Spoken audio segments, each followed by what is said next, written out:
ہو رہے ہیں۔ سرکار اعلی حضرت عظیم البرکت مجددین و ملت امام محمد رضا خان علیہ رحمت و رضوان کی نعت پاک کے ایک دو اشعار سے میں اپنی گفتگو کو شروع کروں، اس لیے کہ وقت کی قلت دامنگیر ہے۔ منبر نور پہ ہماری جماعت کے مقتدر علماء تشریف رکھتے ہیں، میں سب کے اسماء حسنہ سے واقف نہیں اور وقت کی بھی قلت ہے، اس کا خیال کرتے ہوئے میں سرکار اعلی حضرت کا شعر پڑھتا ہوں کہ میرے اعلی حضرت سب کے اعلی حضرت ارشاد فرماتے ہیں کہ قبر میں لہرائیں گے تا حشر چشم نور کے، سبحان اللہ سبحان اللہ، قبر میں لہرائیں گے تا حشر چشم نور کے، جلوہ فرما ہوگی جب طلعت رسول اللہ کی، سبحان اللہ سبحان جلوہ اللہ، فرما ہوگی جب طلعت رسول اللہ کی، اور اس آتیں دی ہے خدا نے دامن محبوب کو، اس آتیں دی ہے خدا نے دامن محبوب کو، جرم کھلتے جائیں گے آقا چھپاتے جائیں گے، سبحان اللہ جرم سبحان کھلتے اللہ، جائیں گے آقا چھپاتے جائیں گے، اور ٹوٹ جائیں گے گناہگاروں کے فوراً قید و بند، بے شک سبحان ٹوٹ اللہ، جائیں گے گناہگاروں کے فوراً قید و بند، حشر میں کھل جائے گی طاقت رسول اللہ بے کی، شک سبحان اللہ، حشر میں کھل جائے گی طاقت رسول اللہ کی۔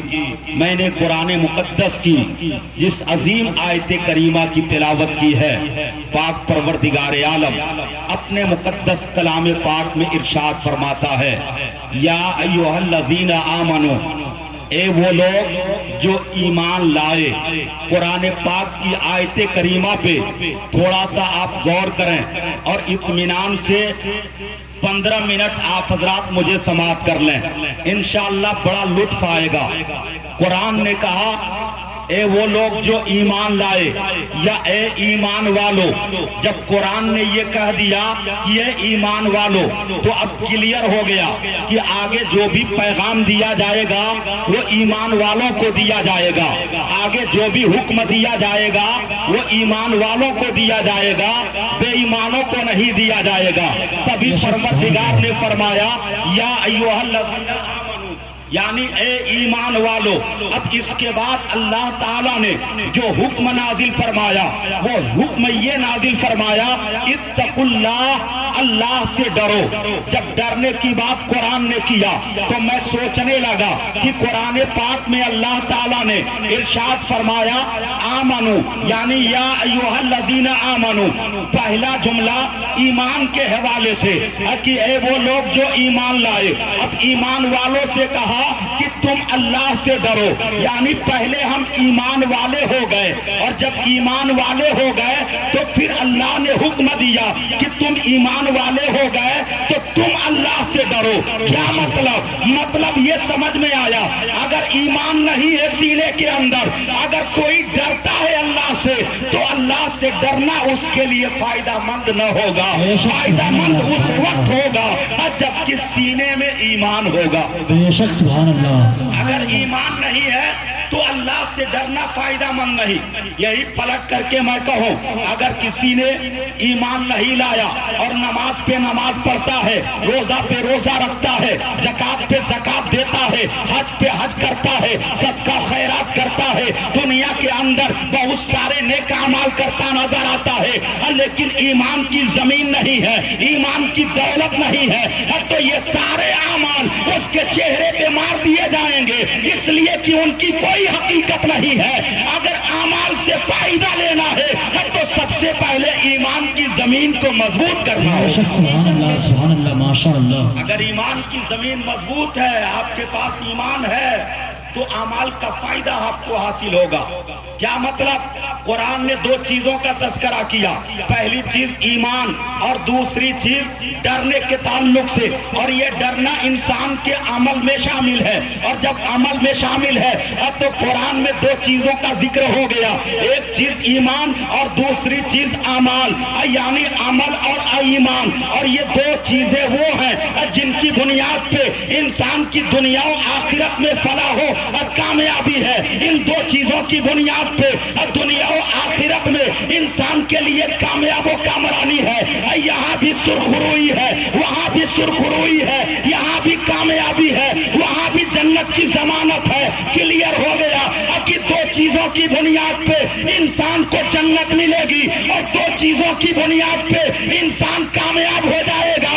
اس لیے کہ قرآن کی ایک دوسری آیت کریمہ اللہ نے قرآن میں فرمایا والعصر ان الانسان لفی خسر، زمانے کے قسم انسان گھاٹے میں ہے، انسان نقصان میں ہے، انسان برباد ہے، الا الذین آمنوا وعملوا الصالحات، مگر وہ لوگ جو ایمان لائے اور نیک عمل کیے وہ یہاں بھی کامیاب ہے، وہاں بھی کامیاب۔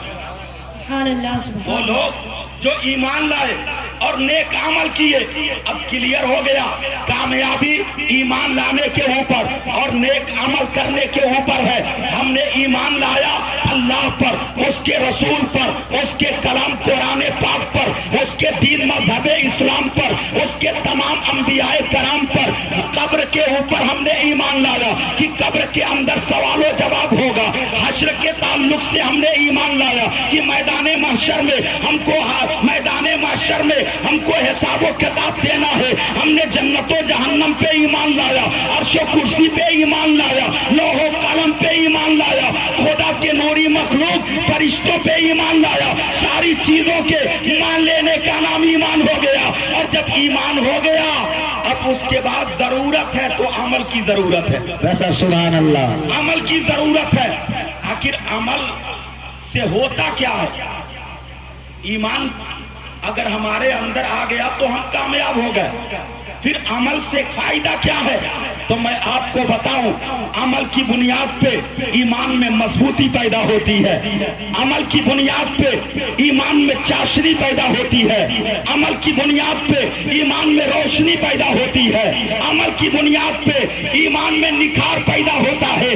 اس لیے جہاں ایمان ہے اور وہیں عمل ہے، لہذا ایمان کے ساتھ ساتھ عمل کی بھی ضرورت ہے، اور انہی دو چیزوں کی بنیاد پہ انسان کو کامیابی ملے گی۔ سبحان اللہ سبحان اللہ۔ جب دو چیزوں کی بنیاد پہ کامیابی ملے گی تو قرآن نے ایک تیسری بات کا ذکر کیا، وَكُونُوا مَعَ الصَّادِقِينَ، اور سچوں کے ساتھ ہو جاؤ۔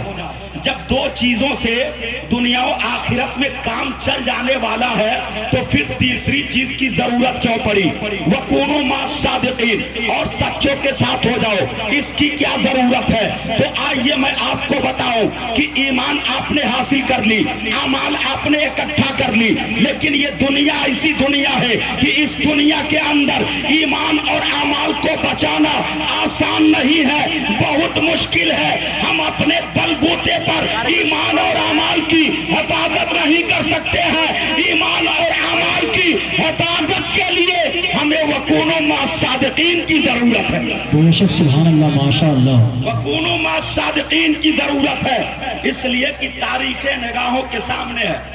علامہ راضی ایک بہت بڑے امام کا نام ہے، ایک بہت بڑے عالم کا نام ہے، ایک بہت بڑے علم کے سمندر کا نام ہے۔ علامہ راضی ایک بہت بڑے مناظر کا نام ہے۔ علامہ راضی جن کے علم پہ اہل سنت والجماعت کے لوگ فخر کرتے نظر آتے ہیں، وہ حضرت علامہ راضی کی زندگی پڑھیے کہ پوری عمر کفار و مشرکین سے مناظرہ کرتے رہے، غیر مقلدین سے مناظرہ کرتے رہے، وہاں بھی دیوبندیوں سے مناظرہ کرتے رہے۔ پوری عمر آپ ایک خدا کے پرچم کو لہراتے رہے، مصطفیٰ جان رحمت کی سنتوں کی نشر و اشاعت فرماتے رہے۔ وہ علامہ راضی جنہوں نے اپنے ہاتھوں سے سینکڑوں کتابوں کو تصنیف فرمائی، وہ علامہ راضی جب آپ کی زندگی کا آخری وقت آیا، جس وقت کو ہم جاکری کا عالم کہتے ہیں، جس وقت کو جاگنے کا عالم کہتے ہیں، اس وقت میں جب علامہ راضی پہنچے تو پہنچنے کے بعد سے شیطان پہنچ گیا اور پہنچ کر کے آپ سے مناظرہ کرنے لگا، اور جب مناظرہ کرنے لگا تو علامہ راضی اپنے علم کی بنیاد پہ اس کی ایک ایک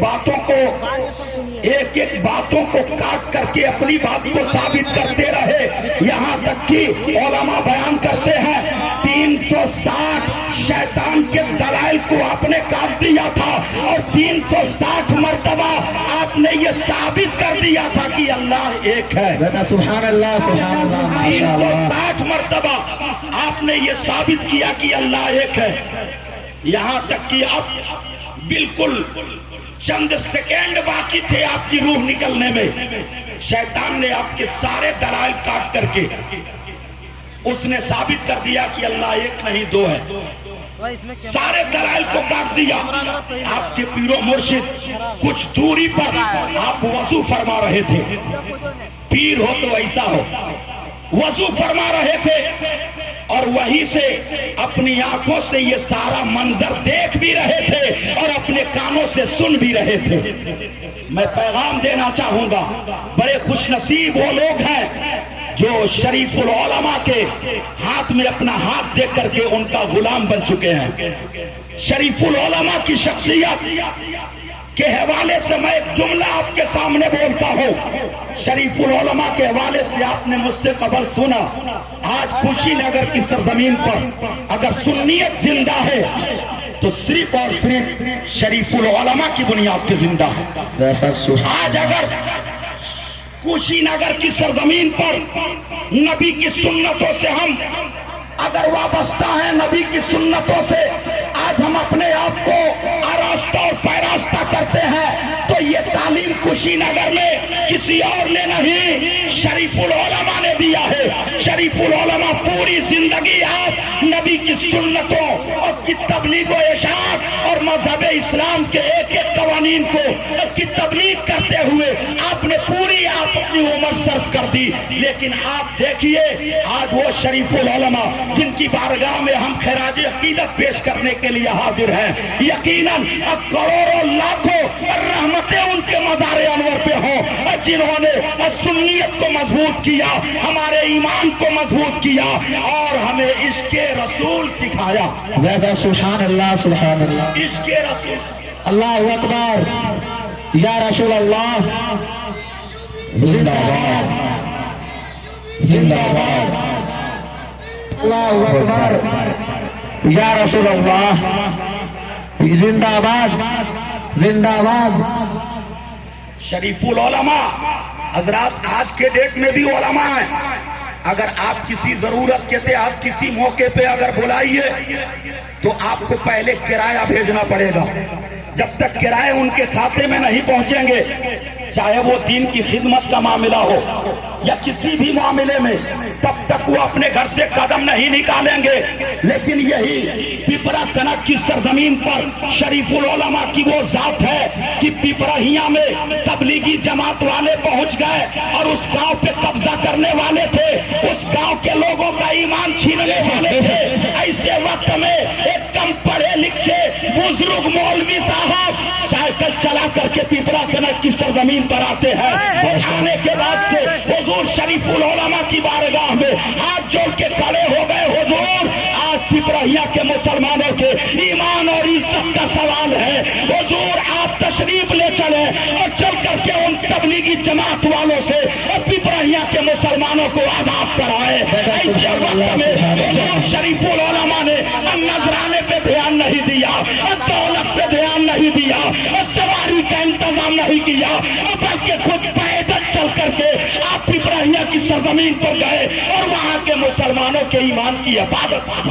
سبحان اللہ سبحان اللہ، وہ شریف العلماء کی ذات ہے، یقیناً آپ جہاں ایک بہت بڑے عالم تھے وہیں ایک بہت بڑے پیر بھی تھے، وہیں ایک عارف باللہ بھی تھے، شریف العلماء کی وہ شخصیت۔ آئیے میں آپ کو بتاتا ہوں، میں راضی کی بات کر رہا تھا، وہ علامہ راضی جن کی زندگی کا آخری وقت ہے، روح نکلنے والی ہے، شیطان سے مناظرہ کر رہے ہیں، آپ کے پیر و مرشد نے وہیں سے فرمایا ہے راضی کیا تمہیں معلوم نہیں تو مناظرہ کس سے کر رہا ہے؟ وہ شیطان ہے جو معلم الملائکہ رہ چکا ہے، فرشتوں کا سردار رہ چکا ہے، بہت بڑا عالم ہے۔ اے راضی کیا تم اس سے جیت پاؤ گے؟ اس سے مناظرہ کر پاؤ گے؟ اے راضی اب زندگی کی آخری گھڑی ہے، زندگی کا آخری وقت ہے، اب بہت جلد تم دنیا سے جانے والے ہو۔ اے راضی کیوں نہیں کہہ دیتے یہ شیطان مردود لعین، میں بغیر دلائل اور بغیر ثبوت کے اللہ کو ایک مانتا ہوں، بغیر دلائل اور بغیر ثبوت کے اللہ کو ایک مانتا ہوں۔ یہ آواز آپ کے کانوں سے ٹکراتی ہے اور علامہ راضی کی زبان پہ یہ جملے جاری ہو جاتے ہیں کہ اے شیطان مردود لعین، میں بغیر ثبوت اور بغیر دلائل کے اللہ کو ایک مانتا ہوں۔ اتنا کہنا تھا تب سے عنصری سے روح پرواز کر جاتی ہے، آپ انتقال کر گئے۔ میں کہنا چاہوں گا میرے اسلامی بھائیوں، اور زندگی بھر آپ نے نمازیں پڑھی اور روزہ رکھا، آپ نے ایمان کی دولت حاصل کی، آخر وقت میں اگر شیطان آپ کے پاس پہنچ گیا تو کیا آپ کے پاس اتنا علم ہے کہ آپ اس سے بچ جائیں؟ بے شک سبحان اللہ سبحان اللہ۔ ہے آپ کے پاس اتنا علم کہ شیطان سے بچ سکے؟ ایسے وقت میں کون بچائے گا؟ تو ایسے وقت میں پیر بچائے گا، بے شک دنیا سبحان مچل اللہ۔ کے ایسے وقت میں پیر بچائے گا۔ اس لیے میں کہنا چاہوں گا کہ آپ کسی بھی پیر سے مرید ہوں تو جانچ پڑتال کر کے مرید ہوں، بے شک جانچ پڑتال کے مرید ہوں کہ وہ پیر اس لائق ہے کہ نہیں۔